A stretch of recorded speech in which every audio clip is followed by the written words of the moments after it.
So we're going to start a drawing that shows our understanding of foreground, middle ground, background. We talked a lot about this and hopefully you get the gist. We're making a landscape, and artists, I want you to remember that there are literally hundreds of different kinds of landscapes. It's just a picture outside.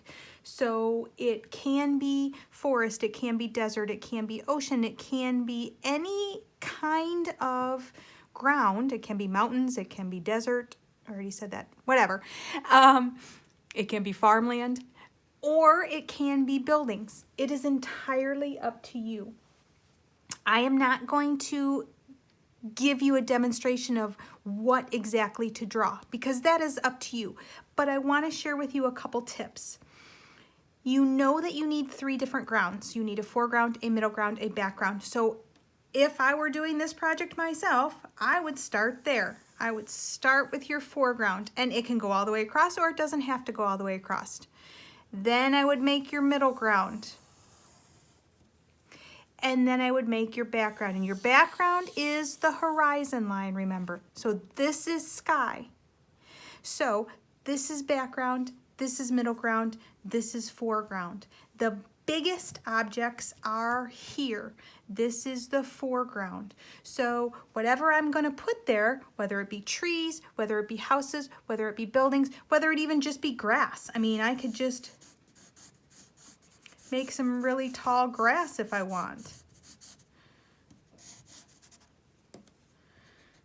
The problem with drawing the grounds first is that you're going to have to erase them. So you don't want to make them too dark.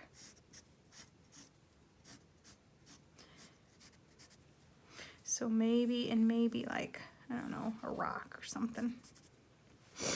And I don't know what else I'm going to put in there. But that's my close-up. That's why the grass is so big. Now I've got my middle, and then my back things are much small. So if I'm going to put trees in my background, I can put pretty small trees.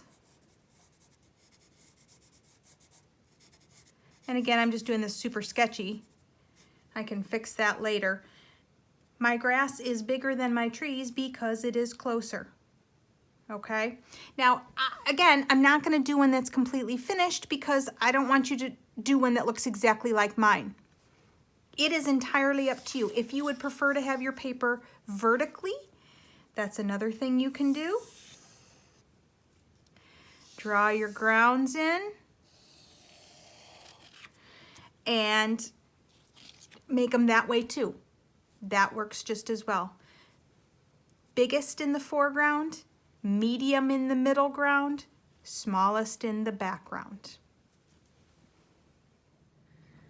Okay, I know I said I wasn't going to show you mine, but hopefully you have gotten started on yours enough that you're not going to copy mine now.